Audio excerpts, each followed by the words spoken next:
Since the beginning of the day, there have been 157 combat engagements on the front line. According to the General Staff of the Armed Forces of Ukraine, a third of them, specifically 56, took place in the most intense Pokrovsk direction at Ocheretyne, where Ukrainian defenders repelled 24 attacks. In the Kostiantynivka direction, there were 14, and in the Lyman direction, the Russian army attacked Ukrainian positions 17 times. For more details about the situation on the battlefield, watch the report. SBU drones struck 2 Russian Shadow Fleet tankers in the Black Sea. The upgraded Sea Baby Maritime drones successfully targeted the vessels. This was reported to Freedom by sources in the Security Service of Ukraine. During the attack, the ships were empty and heading to the port of Novorossiysk for loading. Both tankers sustained critical damage and have effectively been put out of operation. This will deal a significant blow to the transportation of Russian oil, the SBU concluded. In addition, Ukrainian Defense Forces struck important targets on Russian territory. The General Staff of the Armed Forces of Ukraine confirmed another strike on the Afipsky oil refinery in Krasnodar Krai. In Taganrog, the aircraft repair plant, where 2 95 strategic bombers and long-range airborne early warning and control aircraft are modernized, was also hit again. In addition, the destruction of the vertical tank RV-5 has been confirmed. 1,000 at the marine oil terminal of the port of Tuapse in Krasnodar Krai, Russia. The Kupansk direction is one of those where the situation requires the most attention. The fighting here is highly dynamic and demands maximum coordination of actions. This was reported by the Commander-in-Chief of the Armed Forces of Ukraine, Oleksandr Syrsky. During a visit to the locations of groups and military units in the Kharkiv region, he familiarized himself with the operational situation in their areas of responsibility. He gave the necessary instructions to comprehensively meet the needs of the units.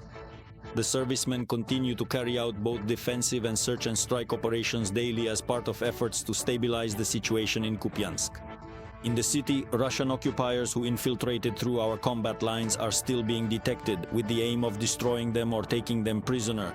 The scale of lies from the Russian leadership about the situation in Kupansk is impressive, but the truth is that in the days following their statements, the city recorded fewer than 40 Russian radio communication subscribers. On the approaches to Kupansk, our units are holding certain lines and increasing fire pressure on the enemy to block their supply routes.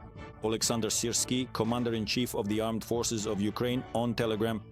There, in the Kharkiv region, the border guards of the Phoenix unit are delivering precise strikes against enemy targets and assault groups. Ukrainian defenders managed to destroy a Russian UAV command post as well as an enemy mortar that was firing on the positions of the defense forces. In addition, in the Kupansk direction, UAV crews eliminated several assault groups of Russian occupiers. In the south, near Borova, this is indeed the second strategic direction they specifically wanted to utilize in their determined attempt for a successful river crossing. To encircle, to cover, to cut off the Kupiansk agglomeration. They have not achieved success there. Russia is not invulnerable. It is vulnerable because their logistics are limited by the river. If their supply lines are cut off in these areas, they are left practically defenseless. The Ukrainian Defense Forces took advantage of this on the Lyman direction. The Russian army attacked in the areas of the settlements of Novoyekhorivka, Srednai, Karpovka, Novoselovka, and Zareknoye. In the Konstantinovka direction, the enemy tried to attack Ukrainian positions in the areas of Shcherbinovka, Pleshchayevka, Yablonovka, Rusin Yar, and towards Sofiivka. And in the Pokrovsk direction, the Russian occupiers tried to push back the Ukrainian defenders in the areas of Krasny Liman, Rodinskoye, and Mirnograd. A new economic cauldron and a successful one. Ukraine's defense forces continue to hold back Russian troops, even despite worsening weather conditions. In Pokrovsk, thick fog is making it difficult for Ukrainian units to operate, as limited visibility hinders the detection and elimination of the enemy. But Ukrainian defenders do not stop their aerial reconnaissance. They adjust fire and strike at groups of Russian occupiers who are trying to use the reduced visibility to build up their forces and create shelters in built-up areas. Fighters from the 7th Rapid Response Corps of the Ukrainian Air Assault Forces destroyed 29 Russian occupiers in 2 days. Another 9 were wounded. Most of them were eliminated in small arms combat. According to the General Staff of the Armed Forces of Ukraine, the total losses of the Russian army since the start of the full-scale invasion have already exceeded 1,171,000 military personnel. In the past 24 hours, the defense forces have eliminated 910 Russian occupiers. They also destroyed 1 tank, 15 armored combat vehicles, 3 artillery systems, as well as 66 units of enemy automotive and special equipment. They also go on duty to serve as a shield against Russian drones. Ukrainian mobile fire teams confront aerial threats around the clock and risk becoming targets for enemy artillery themselves. Our correspondent Daria Litovchenko spent a day with the soldiers of the 34th Separate Coastal Defense Brigade, who protect Kherson residents from air attacks. You can see the details in the report. Are you truly happy? Not happy, no, not at all. This is precisely how our extensive and collaborative joint work, involving the dedicated and brave soldiers of the distinguished 34th Coastal Defense Brigade, a vital unit within the formidable 30th Marine Corps, meticulously commences and unfolds. Russian drones are constantly buzzing in the skies above the Dniprovsk district of Kherson. However, Ukrainian Marines effectively counter the air threat.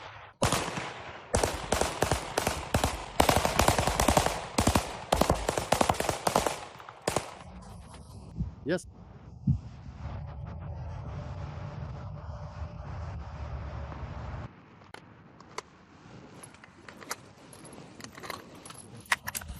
There are a lot of people alive now, a lot. And they fly here onto the fibers, Vorizomo. And lightning strikes. What are, the greatest, some kind of combat methods of destroying them? Droya? Well, let's give a rap. If we don't give them rap, we'll crush them with our fists already. Here. The main thing is that it's amazing that behind our backs there are people going to work. Yes, just as it should be. Yes. People get so used to things. If I hear a drone or see armor flashing here, it means they're starting to get it too, you know? That means they might send up a drone at any moment.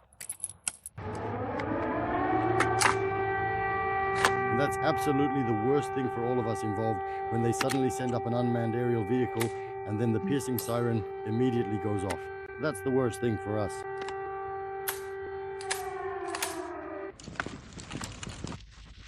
The Sky Defenders are working in the red zone. Ahead, in the morning light, the Dnipro shimmers. Right beyond it lies Ukrainian land temporarily occupied by the Russians. The street is completely destroyed, but people still continue to live here.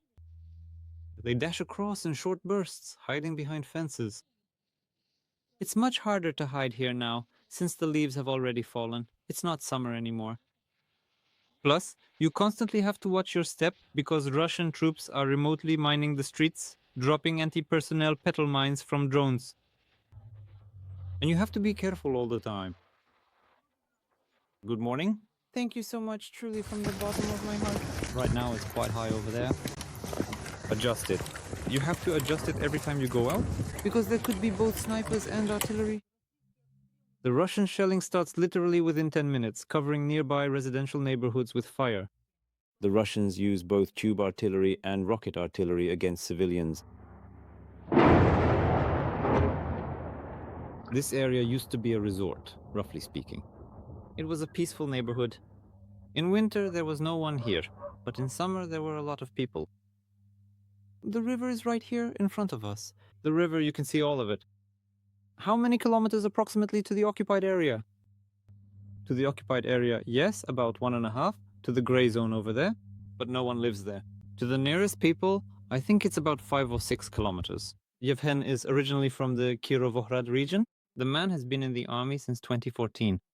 With the start of the full-scale invasion, he went to the front as a volunteer. In Kherson since the first days of the occupation, serves with his twin brother.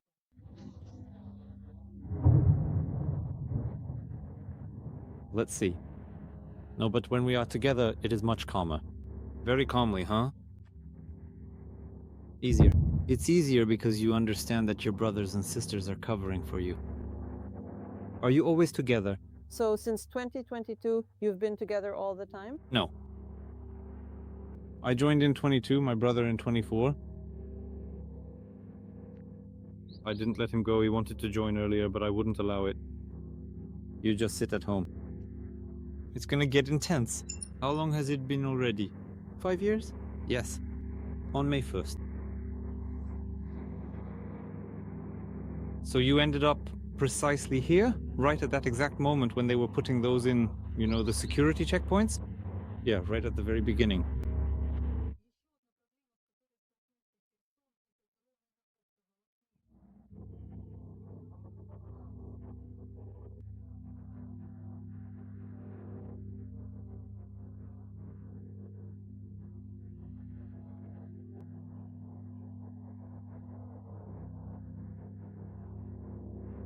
Out in the fields somewhere, for example, it's convenient to use fishing line there because they fly low and the line lies on the ground. Here, yeah. Wires, trees, houses. Where are you going to find that fishing line? According to the Marines, they've long since stopped counting the drones they've shot down. In addition to protecting civilians, the mobile teams also cover utility workers who come to eliminate the aftermath of shelling. Every day, risking their lives, the Marines protect the people of Kherson from Russian terror. Daria Litovchenko for Freedom TV channel. Energy infrastructure and civilian facilities. There is a lot of damage and many fires in residential buildings. President Volodymyr Zelensky commented on yet another Russian terrorist night attack on Ukraine. According to him, if Moscow does not want to stop its drone and missile strikes, pressure must be put on it. In particular, it is time for Europe to make a decision regarding Russia's frozen assets. We need to work without losing a single day to ensure there are enough missiles for air defense systems and that we have everything necessary for our protection and to put pressure on Russia. It is time for Europe to make a decision regarding the frozen assets if Moscow refuses to stop its drone and missile attacks. And we definitely need to talk with all our partners about steps to end this war. Thank you to everyone who is helping. Volodymyr Zelensky, President of Ukraine, on Telegram. While everyone is discussing the points of peace plans, Russia continues to implement its own military plan. And it consists of 2 points: to kill and to destroy. This is how Foreign Minister Andriy Sybiha reacted to Russia's combined attack on Ukraine last night. According to him, Putin wants to prolong the war at any cost, a war he cannot win and refuses to end. But the international community has the leverage to make the cost unbearable for him, Sybiha is convinced.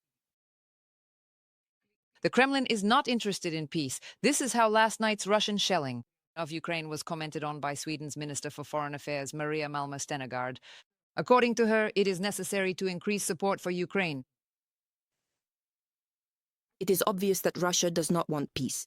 Those countries that still believe in a rules-based world order must immediately increase support for Ukraine and intensify pressure on Russia.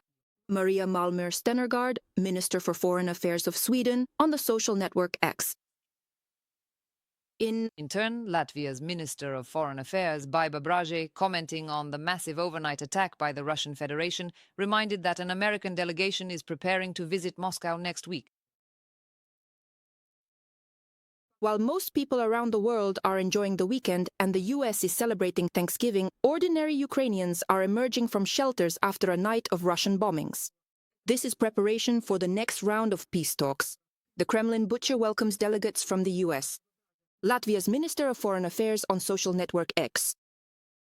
Meanwhile, the Ukrainian delegation has traveled to the US for negotiations.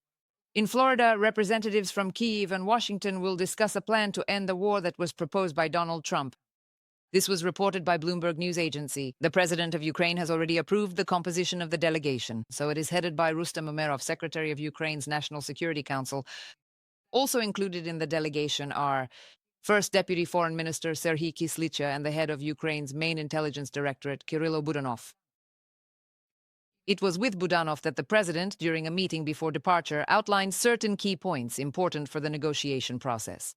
Budanov reported on the security situation, the political situation surrounding Ukraine, and the current prospects, the head of state noted. It is time to change Ukraine's defense plan. President Volodymyr Zelensky came to this conclusion after meeting with Defense Minister Denis Shmyhal. According to the head of state, the course of hostilities has shown what exactly needs to be updated and prioritized. Now, the Defense Ministry will prepare and present similar proposals for changes to the Cabinet of Ministers. Volodymyr Zelensky mentioned the negotiations of the Ukrainian delegation in the United States in his evening address as president. He emphasized that it is quite realistic in the coming days to refine the steps based on the points discussed in Geneva for a worthy end to the war. We are preparing to work next week with our partners, including for the sake of improving our air defense, and we are counting greatly on the support of our partners. This evening, U.S. time, the Ukrainian delegation should already be in the United States of America and the dialogue will continue based on the points from Geneva. Diplomacy remains active. The American side is showing a constructive approach, and it is quite realistic in the coming days to finalize steps to determine how to end the war with dignity. The Ukrainian delegation has the necessary directives, and I expect the team to work in accordance with clear Ukrainian priorities. The President of Ukraine, Volodymyr Zelensky, will arrive in France on Monday for a visit. There he will meet with the country's President Emmanuel Macron, as reported by the Élysée Palace. The leaders will exchange views on the conditions for a just and lasting peace, continuing the discussions held in Geneva. In addition, issues regarding security guarantees for Ukraine within the framework of the coalition of the Resolute will be addressed,